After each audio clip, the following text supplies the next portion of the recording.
छत के नीचे सभी न्यायालय बने, जितने ट्रिब्यूनल बनने वे भी उसी छत के नीचे आए, एक जगह सब होने चाहिए। और उस कैंपस में कम से कम 25 से 30 एकड़ क्षेत्रफल में हो। वहीं पे न्यायिक अधिकारियों के आवासीय सुविधा भी हो, स्पोर्ट्स की सुविधा भी हो, कैंटीन भी हो, अधिवक्ताओं के चैम्बर भी बने और वहां पर पार्किंग की भी पर्याप्त व्यवस्था हो। ये सभी उन सभी 10 जनपदों में कार्य प्रारंभ हो चुका है।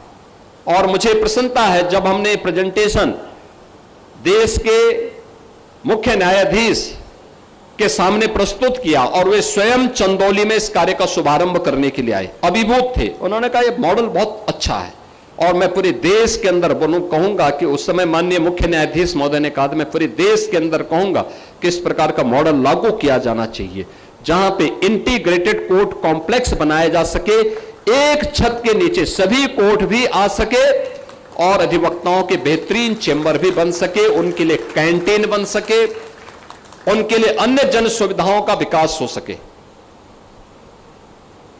टॉयलेट नहीं है, पेयजल की सुविधा नहीं है, ऑडिटोरियम नहीं है, कोई कार्यक्रम करना हो ऑडिटोरियम नहीं है, प्लेग्राउंड न्यायिक अधिकारियों के लिए नहीं है, कोई भी इस प्रकार के वो नहीं।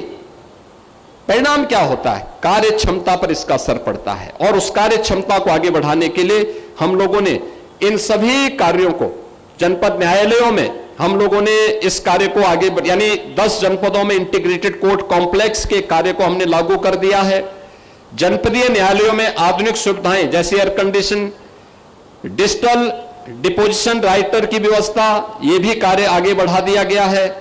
और साथ साथ जो मैंने पहले भी बताया कि हम लोगों ने हर रेंज में यानी मंडल स्तर पर फॉरेंसिक लैब की स्थापना भी की है। हर जिले में 2-2 मोबाइल फॉरेंसिक वैन की भी व्यवस्था की है और यूपी स्टेट फॉरेंसिक इंस्टीट्यूट की स्थापना का काम भी हम लोगों ने प्रदेश के अंदर मजबूती के साथ आगे बढ़ाया है।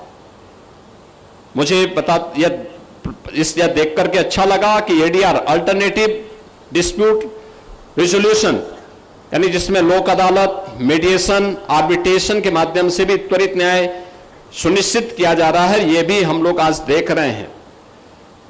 आज राज्य सरकार inter operable criminal justice system ICJS के अंतर्गत ई कोर्ट्स, ई पुलिसिंग, ई प्रोसिक्यूशन, ई फॉरेंसिक, ई प्रिजन की इंटीग्रेटेड प्लेटफॉर्म पर भी इसको जोड़ने की कार्रवाई तेजी के साथ आगे बढ़ रही है, जिसमें न्यायिक और प्रशासनिक प्रक्रियाएं भी बहुत तेजी के साथ आगे बढ़ाने का काम हो रहा है।